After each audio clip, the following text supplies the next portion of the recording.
ঝাল পিঠা। অনেকদিন পর এই পিঠাটা করলাম। অল্প করেই করেছি, তো ভাবলাম যে ছোট্ট একটা ভিডিও শেয়ার করে ফেলি আপনাদের সাথে। তো চলেন শুরু করি। আসসালামু আলাইকুম সবাইকে। এখানে হচ্ছে আমি সব উপকরণ একসাথে নিয়ে নিয়েছি। চালের গুঁড়া নিয়ে নিয়েছিলাম 1.5 কাপ পরিমাণ মতো পেঁয়াজ, তারপর হচ্ছে হলুদ, মরিচের গুঁড়া, ধনিয়ার গুঁড়া, লবণ, একটা ডিম নিয়েছিলাম, কিছুটা ভাজা জিরা গুঁড়া নিয়েছিলাম আর কি।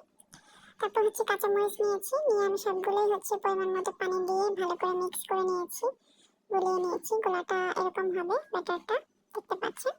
এরপর হচ্ছে আমি কড়াইতে তেল গরম করতে দিয়ে দিয়েছি। এটা হচ্ছে একটু ডুবন্ত তেলে ভাজলে একটু ভালো মতো ফুলে। আমি অল্প তেলে ভেজেছি, তাই আমারটা অতটা ফুলেনি, মানে আমি কম তেলে ভাজতে চেয়েছিলাম আর কি।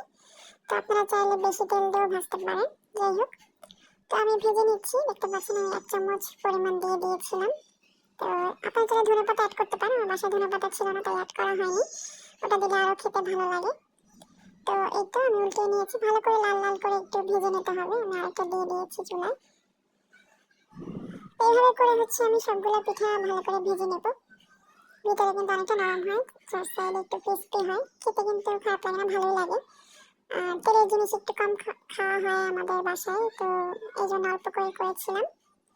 যাই হোক, তো এই তো এভাবে করেই বাকি সবগুলো বানিয়ে ফেলেছি। তো আপনারা চাইলে এভাবে করে বানিয়ে নিতে পারেন। তো গোলাটা আমি সবগুলো বানিয়ে নেব, তারপর হচ্ছে রাস্তা আপনাদেরকে দেখাচ্ছি আর কি। তো ভিডিওটা কার কেমন লাগলো জানাতে পারেন। তো খুব ছোট্ট একটি ভিডিও শেয়ার করলাম অনেকদিন পর, এখন খুব কম ভিডিও করা হয়, তেমন একটা ভিডিও করা হচ্ছে না। তো এই তো ফাইনাল লুক হয়ে গেছে আমার। তো আমি ভেঙেও দেখাবো।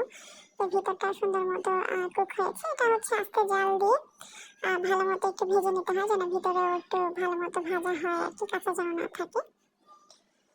তো এই তো এই যে ভেঙে দেখালাম যে ভিতরটাও হয়ে গেছে। আপনারা চাইলে অন্যান্য কিছু টমেটো ধনেপাতাগুলো অ্যাড করে খেতে পারেন। তো আজকে এই ভিডিওটা এই পর্যন্তই। আল্লাহ হাফেজ।